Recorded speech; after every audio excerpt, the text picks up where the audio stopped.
नमस्कार विद्यार्थियों। आज हम नया टॉपिक शुरू करने जा रहे हैं जिसका नाम है कारक। कारक के बारे में बताते हुए बच्चों, आपको ध्यान में रखने लायक कुछ बातें हैं। ध्यान में रखें। कारक के अंतर्गत एक वाक्य दिया जाएगा जिसमें कारक पहचान कर उसका भेद लिखना है और इसके लिए एक अंक है। तो इसके बाद हम देखेंगे कारक की परिभाषा। परिभाषा संज्ञा या सर्वनाम के जिस रूप से वाक्य के अन्य शब्दों के साथ उसका संबंध दिखाया जाए उसे कारक कहते हैं। कारक को परसर्ग या विभक्ति भी कहते हैं। तो इस प्रकार कारक की परिभाषा मैंने आपको समझाई कि अन्य वाक्य जो है, अन्य शब्दों के साथ यह वाक्य किस प्रकार जोड़ा जाता है, उसका संबंध वहां दिखाया जाता है। तो उसे दूसरा शब्द दिया है कि कारक को परसर्ग या विभक्ति भी कहते हैं। इसके बाद हम देखेंगे कारक के भेद। कारक के 8 भेद होते हैं। पहला भेद है कर्ता कारक। क्रिया करने वाला यानी कार्य करने वाला उसे कहते हैं कर्ता कारक। जैसे उदाहरण है, रहमान ने गाय को मारा। यहाँ क्रिया यानी कार्य करने वाला है रहमान, तो वह हो गया रहमान कर्ता कारक। दूसरा भेद है कर्म कारक, जिस पर क्रिया का प्रभाव पड़े। क्रिया यानी कार्य। उदाहरण है, मानू ने सिरचन को पान दिया। कौन सा कार्य हो गया है? पान देने का, इसलिए पान यह कर्म कारक है। तीसरा भेद है करण कारक। करण कारक की परिभाषा जिसकी सहायता से क्रिया हो। क्रिया यानी कार्य। उदाहरण जैसे सिरचन ने कुश से आसनी बनाई। से शब्द यहाँ अधोरेखांकित है। वह से यानी उसकी सहायता, किसी की तो भी सहायता ली गई है। जिसकी सहायता, इस वाक्य में कुश की सहायता ली है, इसलिए से शब्द करण कारक है। चौथा भेद है संप्रदान कारक, जिसके लिए क्रिया की जाए। जिसके लिए, किसके लिए? उदाहरण देखेंगे, जैसे करामत गाय के लिए सानी तैयार करने लगा। के लिए संप्रदान कारक है। के लिए शब्द कार्य करता है। किसके लिए? गाय के लिए। कौन करता है? करामत। के लिए शब्द संप्रदान कारक है। पांचवा भेद है अपादान कारक, जिससे किसी वस्तु के दूर हटने या अलग होने का बोध हो। यानी जो वस्तु है दूर या अलग होती है, ऐसा यहाँ हमें समझ में आता है। उदाहरण कैसा है देखो, जैसे गौशाला घर से 2 किलोमीटर दूर है। गौशाला और वहां अंतर दिखाया गया है।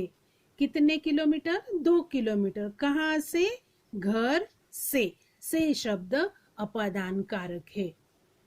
छठवां भेद है संबंध कारक, जिससे संज्ञा का किसी अन्य संज्ञा से संबंध प्रकट हो। एक संज्ञा का दूसरी संज्ञा से संबंध। उदाहरण, लक्ष्मी ज्ञान सिंह की निशानी है। पहली संज्ञा कौन सी है? लक्ष्मी। दूसरी संज्ञा कौन सी है? ज्ञान सिंह। और इनका संबंध किसने जोड़ा है? की शब्द ने। तो यह की जो है यह संबंध कारक है। सातवां भेद है अधिकरण कारक, जिस शब्द से क्रिया यानी कार्य के आधार का बोध हो। कौन सा शब्द है कार्य का आधार समझाता है? 2 उदाहरण है देखो, करामत अली ने लक्ष्मी की पीठ पर दवा लगाई। कहाँ लगाई? पीठ पर, यानी कार्य किया गया है दवाई लगाने का। दूसरा उदाहरण है, दिल्ली शहर में एक घर ढूंढ रहा हूँ। यहाँ दिल्ली और शहर, यह शब्द को जोड़ा है मैं, यानी वहाँ मैं शब्द से यह अधिकरण कारक नजर आता है। तो दोनों वाक्यों में पीठ पर और मैं शब्द अधिकरण कारक दिखाई देते हैं। आठवां भेद है संबोधन कारक। जिस शब्द के द्वारा किसी को पुकारा जाए, यानी शब्द का उपयोग किसी को पुकारने के लिए किया जाता है। उदाहरण है जैसे, अरे प्रेमा जरा पान भिजवाना, यानी प्रेमा को संबोधन अरे शब्द से किया गया है। यह है संबोधन कारक, यानी अरे शब्द यहाँ संबोधन कारक है, यानी किसी को शब्द देकर पुकारा गया है। तो इस प्रकार यह कारक के 8 भेद उदाहरणों सहित मैंने आपको दिखाए हैं, पढ़कर सुनाए हैं और समझाए हैं। बच्चों, इसके ऊपर आधारित मैं एक कृति स्वाध्याय उत्तरों के साथ आपको दे रही हूँ। तो उसके लिए प्रश्न होगा, निम्नलिखित वाक्यों में प्रयुक्त, प्रयुक्त यानी प्रयोग किए गए, प्रयुक्त कारक पहचान कर उसका भेद लिखिए। और 10 वाक्य वहां दिए गए हैं, उनका भी पठन मैं करती। लक्ष्मी ने चारा खा लिया है, सिरचन छत पर गया है, मानो का दूल्हा इधर आ रहा है, अखबार में यह समाचार छपा है, माँ ने सिरचन को खाना दिया, इंदौर से हम गोवा गए, करामत ने गाय के लिए सानी तैयार की, उमा ने यह पेंटिंग बनाई है, सोनाबाई का लड़का मेज पर चढ़ गया, रमजानी ने पीठ की, लक्ष्मी की पीठ सहलाई।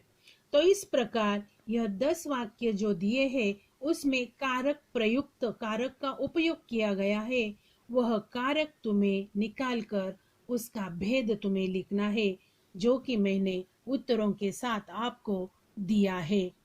इस प्रश्न का लेखन पठन करते हुए कारक का अर्थ एक बार फिर से समझकर कारक का यह प्रश्न अपने नोटबुक में लिखना है। तो बच्चों, कारक किस प्रकार पहचाना जाएगा, हर एक भेद का जो मैंने आपको परिभाषा के साथ समझाया है, इसका ठीक से पठन करो और कारक ध्यान में रखो, उसके भेद ध्यान में रखो, प्रश्न का उत्तर लिखो। धन्यवाद।